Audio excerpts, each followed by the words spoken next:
말씀은 신명기 1장 34절에서 46절까지의 말씀입니다. 신명기 1장 34절에서 46절까지 우리 함께 보시겠습니다.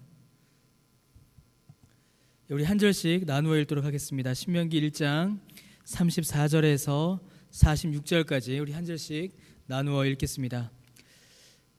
제가 먼저 읽습니다. 여호와께서 너희의 말소리를 들으시고 노하사 맹세하여 이르시되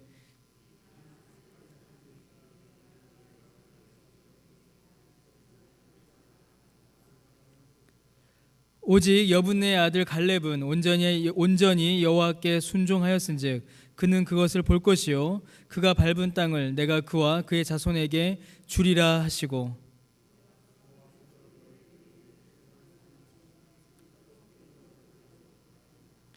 네 앞에 서 있는 눈의 아들 여호수아는 그리로 들어갈 것이니 너는 그를 담대하게 하라.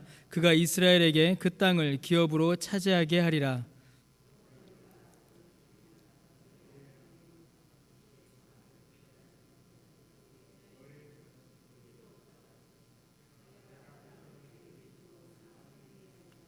너희는 방향을 돌려 홍해길을 따라 광야로 들어갈지니라 하시매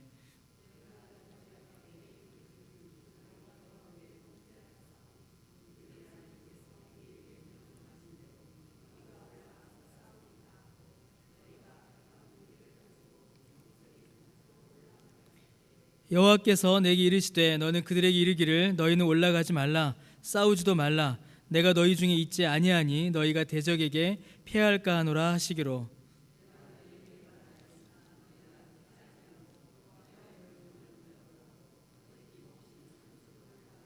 그 산지에 거주하는 아모리 족속이 너희에게 마주 나와 벌떼같이 너희를 쫓아 세일산에서 쳐서 호르마까지 이른지라.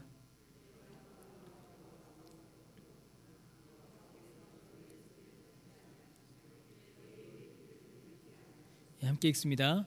너희가 가데스에 여러 날 동안 머물러나니 곧 너희가 그곳에 머물던 날 수되노니라. 아멘. 우리가 신명기 1장의 말씀을 뒷부분을 좀 함께 읽었습니다.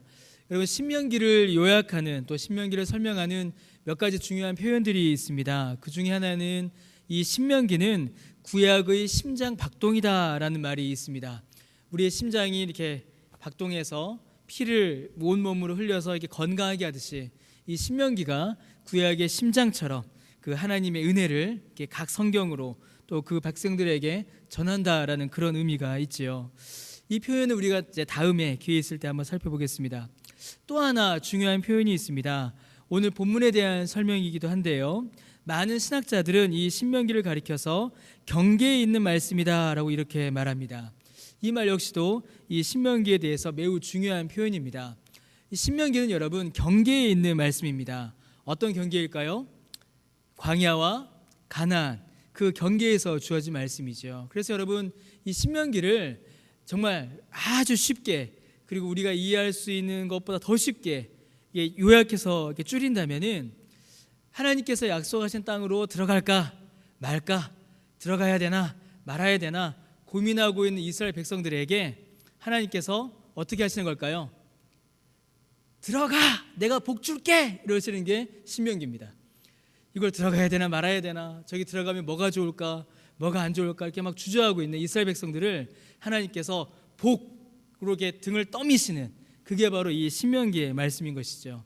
그래서 여러분 신명기를 보면 이 경계선 어디로 가야 하나 이 선을 넘어야 되나 말아야 되나 그런 내용에서 고민하는 이스라엘 백성들과 그 고민 가운데 답을 주시는 그 하나님의 모습이 하나님의 말씀이 이 신명기에는 잘 나타나고 있습니다. 여러분 이 신명기 1장은 이제 그 경계를 우리에게 알려줍니다.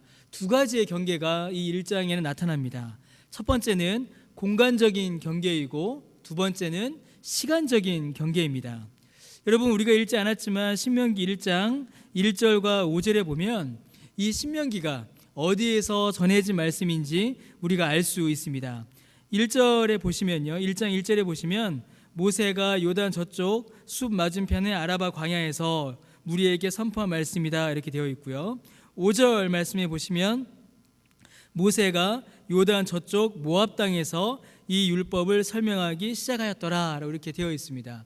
그러니까 지금 이스라엘 백성들이 모압 땅, 요단강 건너까지 온 거죠. 이제 저 강을 건너면 이제 이 요단 땅을 떠나가면 하나님께서 약속해 주신 그 가나안으로, 약속의 땅으로 들어갈 수 있는 것입니다. 그러니까 이스라엘은 지금 공간의 경계에 이렇게 서 있습니다.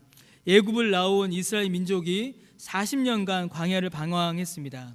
그러다 이제 가나안 바로 앞까지 이른 것이지요. 방금 말씀드린 것처럼 이제 건너가면 됩니다. 가나안을 바라보며 모세가 이스라엘 백성들에게 전한 말씀이 바로 이 신명기의 말씀이 되는 것입니다. 눈앞에 보이는 땅으로 건너가면 됩니다. 그 경계에 서 있는 것이죠. 가나안 땅과 모압 땅, 광야와 하나님께서 약속하신 땅, 이방인의 땅과 하나님의 백성의 땅, 그 경계에 지금 이스라엘 백성들이 서 있는 것입니다. 그리고 하나님의 약속을 믿고 가면 되는데 거기에 잠시 머물러 있는 것이지요. 그리고 모세는 이 말씀을 통하여 이스라엘 백성들에게 그 땅으로 들어가라라고 말하고 있는 것입니다. 더하여 이스라엘 백성들은 지금 그 시간의 경계에 또 서 있습니다. 여러분 2절 말씀을 보시면요, 그들이 하나님의 산 이 호렙을 떠나서 가나안에 이르기까지의 거리는 약 한 10하루길 정도였습니다. 그러나 이스라엘 백성들이 하나님의 말씀에 불순종하여서 40년의 시간을 광야에 보내야 했었지요. 여러분 3절 말씀은 이제 그 광야 시기, 방황의 시기가 끝나가고 있음을 우리에게 알려줍니다. 광야를 방황한 지 40년 10달이 지나고 11째 달 첫날이 되었다라고 성경은 기록하고 있습니다. 이제 40년 그 광야 시기가 끝나는 그 시간의 경계에 이렇게 서 있는 거죠. 시간이 이제 나누어지는 겁니다. 불순종과 범죄의 40년, 실패와 방황의 그 과거, 하나님의 말씀에 불순종하였던 그 1세대, 출애굽 1세대의 시간이 이제 끝나고 이제 새로운 시대가, 새로운 세대가 시작되고 있는 것입니다.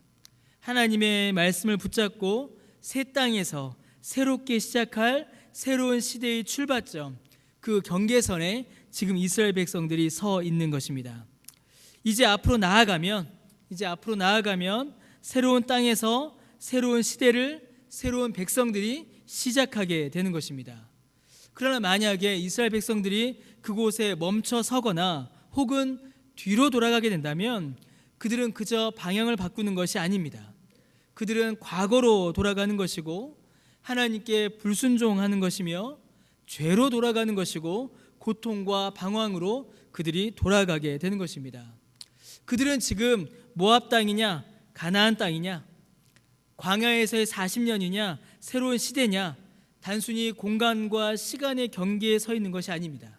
그들은 하나님께서 주시는 복이냐 아니면 하나님 앞에 범죄하여 당하는 사망의 고통이냐, 바로 그 복과 화, 하나님께서 주시는 구원과 심판, 하나님의 백성으로서 누리는 영원한 생명과 하나님 앞에 저주받아서 겪게 될 영원한 저주, 영원한 사망, 그 경계에 그들이 서 있는 것입니다. 그 경계가 크지 않지요. 한 발자국만 나아가게 되면, 하루만 더 앞으로 나아가게 되면 그들에게 새로운 시대가 열리는 것입니다. 사랑하는 성도 여러분, 지금 이 모압에서 이 경계선에 서서 모세의 설교를 듣고 있는 이 이스라엘 백성들의 모습은 여러분 우리의 모습과 많이 비슷합니다. 여러분 어쩌면 우리도 이 경계를 이미 넘은 사람이다라고 할 수 있습니다. 우리는 불신앙과 신앙의 경계를 이제 넘은 사람들이죠. 예수님을 믿지 않는 불신앙과 예수님을 믿는 그 신앙, 그 경계에서 우리는 예수님을 믿는 믿음으로 이렇게 넘어온 사람들입니다. 애굽에서 떠난 이스라엘 민족들처럼 우리도 불신앙에서 신앙으로, 세상에서 하나님의 나라로 그 경계를 건너온 사람들입니다. 여러분 동시에 우리는 또 다른 경계에 늘 서게 됩니다. 여러분 이스라엘 백성들은 애굽의 경계선만이 있었던 것이 아니었지요.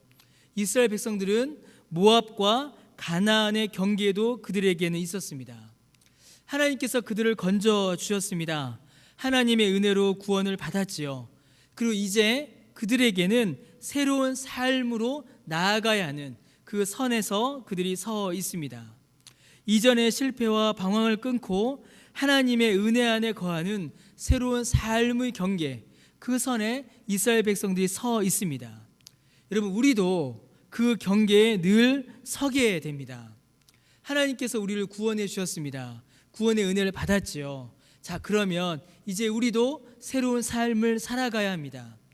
이전의 삶을 버리고 새로운 삶으로 나아가는 그 경계선, 하나님의 은혜를 따라가고 죄를 버리는 그 경계선, 그 경계선에 우리도 늘 섭니다. 하나님의 말씀을 따라 거룩한 삶으로 나아갈 것이냐, 아니면 그냥 다시 이전의 세상의 모습, 죄의 모습으로 돌아갈 것이냐, 하나님의 자녀다운 그런 거룩하고 영광스러운 삶으로 나아갈 것이냐, 아니면 말초적인 즐거움을 주고 쾌락을 누리는, 그러나 여전히 죄와 사망에 종된 삶으로 돌아갈 것이냐, 우리가 늘 그 경계에 서게 된다라는 것입니다. 여러분, 이는 그냥 아주 크고 중대한 일들만을 말하는 것이 아닙니다. 우리의 삶의 작은 요소마다 우리는 이 경계에 서게 됩니다. 하나님께로 나아갈 것이냐, 아니면 세상으로 돌아갈 것이냐, 하나님의 은혜의 자리로 나아갈 것이냐, 아니면 그냥 여기에 머물 것이냐, 그 수많은 경계에서 선택의 기로에 우리는 서게 됩니다. 여러분, 모세는 지금 그러한 기로, 그런 경계에 서 있는 이스라엘 백성들에게 과거의 이야기를 들려줍니다. 우리가 읽은 본문이지요. 그 경계를 넘어가지 못하고 다시 광야로, 불순종으로, 죄로, 세상으로 돌아갔던 지금 이스라엘 백성들의 조상의 이야기를, 그러니까 40여 년 전의 이야기를 지금 이스라엘 백성들에게 들려주고 있습니다. 왜냐하면 다시는 그런 실수를 반복하지 않게 하기 위하여서, 그리고 이제 그들에게 주어진 새로운 기회를 또다시 잃어버리지 않게 하려고 지금 모세는 이스라엘 백성들에게 이 말씀을, 이 교훈을 주고 있는 것입니다. 그러므로 우리에게도 이 교훈은 너무나 중요한 것이지요. 여러분, 모세가 말하는, 우리가 읽은 본문은 40여 년 전의 사건입니다. 이스라엘 백성들이 출애굽하여서 이제 가나안 바로 앞에까지 왔습니다. 그리고 가데스 바네아에까지 이르게 되었지요. 그리고 거기에서 가나안 땅으로 정탐꾼들을 보냅니다. 우리가 잘 아는 이야기이죠. 12명의 정탐꾼을 보냅니다. 그런데 그 12명의 정탐꾼 중에 단 2사람, 누구죠?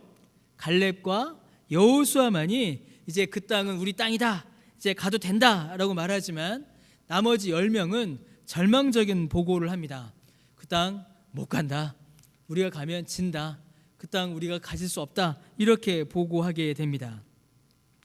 들어갈 수 있다 2명, 들어갈 수 없다 10명, 이렇게 의견이 나뉘게 되죠. 똑같은 것을 보고했습니다. 그 12명이 누구는 가나안으로 가고 누구는 애굽으로 간 게 아니었습니다.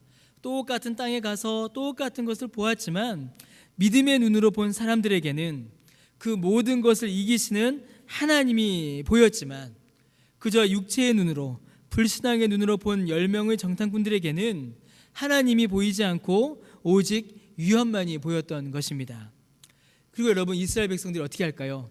이스라엘 백성들이 그 10명의 결정에 따라 가나안 입성을 포기하게 됩니다. 하나님의 말씀에 불순종하게 되죠. 그리고 이스라엘 백성들은 하나님께 심판을 받아 광야를 떠돌게 됩니다. 그렇게 40년의 시간이 지나고 그렇게 40년의 시간이 흐른 것입니다. 한 발자국만 더 가면 하나님이 약속하신 땅인데, 하루만 더 그 믿음을 유지하면, 그 경계만 넘으면 이제 하나님이 주시는 복을 누릴 수 있는데, 40년 전에 그 경계에서 이스라엘 백성들이 무너져 버렸던 것입니다. 그 무너진 역사를 다시 지금 그 경계선에 선 이스라엘 백성들에게 모세가 설명해 주고 있는 것입니다. 그 내용 가운데에 이스라엘 백성들이 그 경계에서 무너졌던 그 무너짐의 몇 가지의 원인이 오늘 본문에 나타납니다. 첫 번째 원인은 원망이었습니다. 27절과 28절에 나오지요. 이스라엘 백성 1세대들은 그 경계선에 서서 그들을 구원하여 주신 하나님을 오히려 원망했습니다. 하나님의 구원 역사를 원망하며 오히려 하나님의 은혜의 손길을 괴롭힙니다라고 이렇게 왜곡하는 일들이 있었습니다. 두 번째로 그들은 두려움에 사로잡혔습니다. 그들은 눈을 들어 하나님을 바라보지 못하고 가나안 땅의 용사들만을 바라봤습니다. 그들은 하나님의 약속을 붙잡고 하나님의 말씀을 의지하여 담대하게 나아간 것이 아니라 하나님의 약속을 버리고 현실에 눈이 가리워져 두려움에 사로잡혀 버리고 말았습니다. 세 번째로 그들은 불신에 빠졌습니다. 그들은 명확한 증거와 명확한 증언이 있음에도 불구하고 이스라엘 백성들은 하나님을 믿지 못하였지요. 원망과 두려움과 불신이 그들을 그 경계선에서 주저앉게 한 것입니다. 자, 그런데 이스라엘 백성들이 그 경계선을 넘어가지 못했던 또 하나의 아주 중요한 일이 있었습니다. 바로 41절에 나옵니다.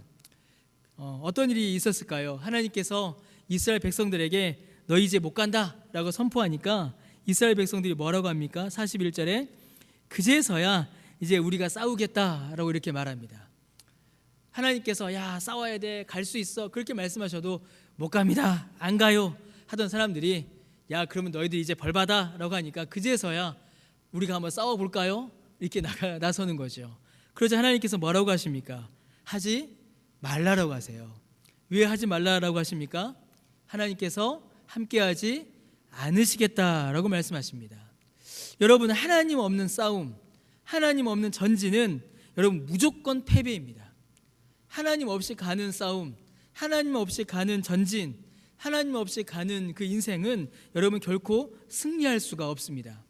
원망과 두려움과 불신만큼이나 하나님 없이 나아가는 인생도 매우 위험합니다.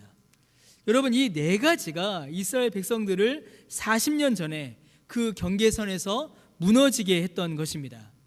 하나님의 은혜를 깨닫지 못하고 그저 하나님 앞에 불평불만을 쏟아내었던 그 원망, 하나님을 바라보지 못하고 세상만 바라봤던 두려움, 하나님의 말씀, 하나님의 약속이 분명함에도 불구하고 그것을 믿지 못했던 불신, 그리고 하나님 없어도 할 수 있다라는 교만, 이 네 가지가 이스라엘 백성들이 그 경계선을 넘지 못하게 했던 그 원인들이었습니다. 사랑하는 성도 여러분, 경계에 있는 우리도 이스라엘 백성들과 같은 실수를 반복할 때가 있습니다. 여러분, 우리가 얼마나 원망을 많이 합니까? 여러분, 원망하지 않으십니까? 하나님의 은혜를 오히려 원망하고 있지 않으십니까? 원망하신 적 없으세요? 왜 하나님께서는 나를 구원하셔서, 왜 하나님께서는 나를 믿게 하셔서, 제가 잠시 믿음을 버렸을 때에, 잠시, 지금 아닙니다. 잠시 제가 믿음이 크게 흔들렸을 때 왜 하나님께서는 나를 예수 믿게 하셔서 일요일날 늦잠도 못 자게 하시나, 그런 생각을 정말 제가 잠시 했었습니다. 하나님께서 우리를 구원해 주신 은혜가 얼마나 놀랍습니까? 주일날 하나님 앞에 나와 예배드리고 찬양드리는 게 여러분 그게 얼마나 놀라운 특권입니까? 그런데 우리의 믿음이 왜곡되기 시작하면 은혜로 깨닫지 못합니다. 그래서 오히려 원망하게 되죠. 왜 나를 구원하셔서, 왜 나를 예수 믿게 하셔서 이 즐거움도 못 누리게 하시나, 그런 일들이 벌어지게 됩니다.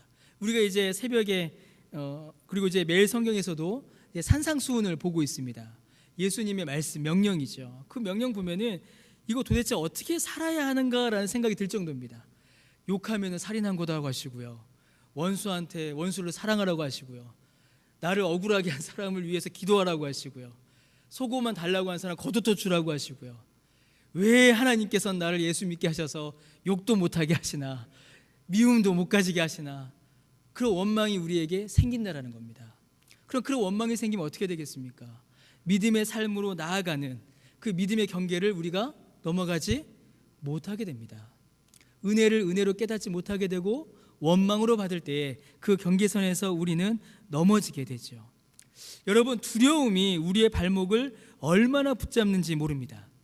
예수님을 믿음으로 말미암아 하나님의 말씀대로 사는 것으로 인하여서 우리는 박해와 핍박과 손해와 공격을 받게 됩니다. 예수님께서 마태복음 5장에 그렇게 말씀하셨습니다. 예수 믿는 사람 의로 인하여 핍박받는다. 그런데 예수님 뭐라고 하셨죠? 의를 위하여 핍박받는 자가 복이 있다라고 하십니다. 그런데 우리는 어떻게 합니까? 의를 인하여서 핍박받는 것, 세상에서 공격받는 것, 거기까지만 보고 그런 사람이 복이 있다라는 것은 우리가 보지를 못합니다. 하나님의 약속은 보지 못하고 하나님의 약속을 붙잡지 못하고 세상만 바라보니까 우리가 어떻게 될까요? 두려움에 떨 수밖에 없습니다.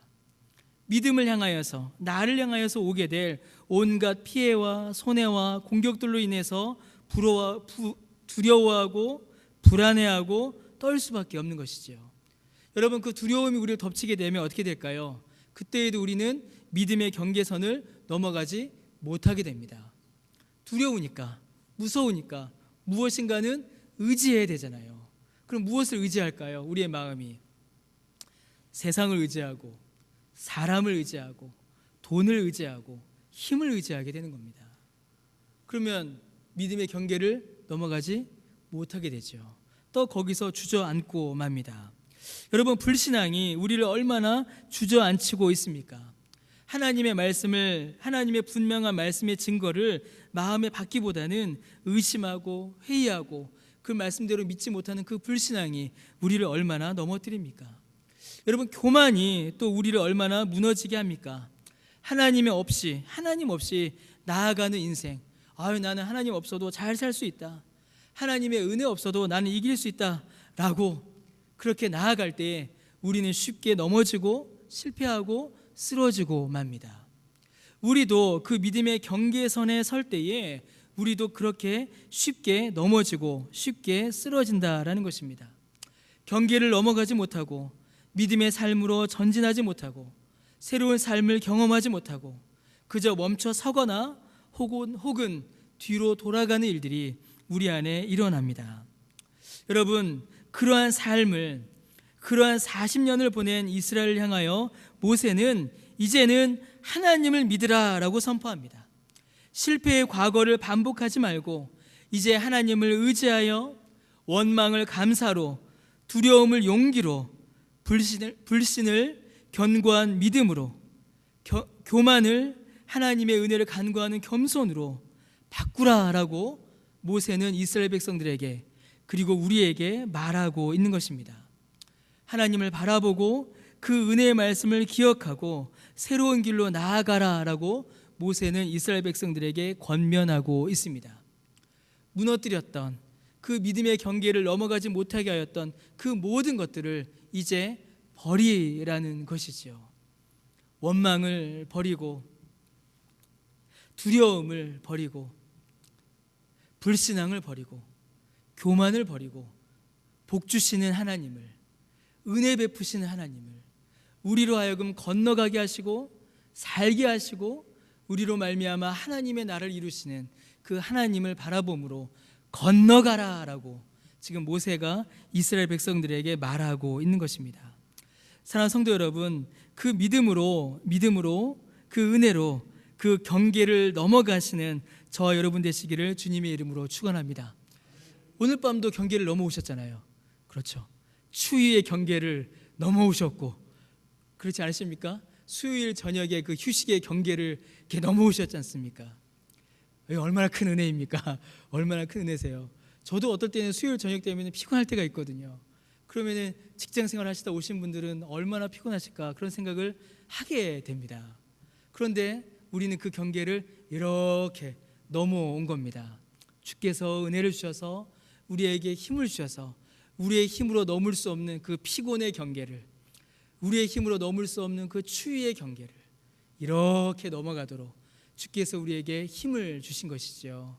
사랑하는 성도 여러분, 그 힘이 저와 여러분 우리 모두에게 충만하시길 바랍니다. 그리하여 우리 앞에 놓여지는 시시때때로 수시로 우리 앞에 놓여져 있는 그 경계선들, 은혜로 나아갈 것이냐 아니면 주저앉을 것이냐, 은혜의 영광으로 나아갈 것이냐 아니면 세상으로 돌아갈 것이냐, 그렇게 그 경계선에 설 때마다 주님의 은혜로 말미암아 담대하게 멋지게 힘있게 그 경계선을 넘어가시는 저와 여러분 되시기를 주님의 이름으로 간절히 축원합니다. 기도드리겠습니다.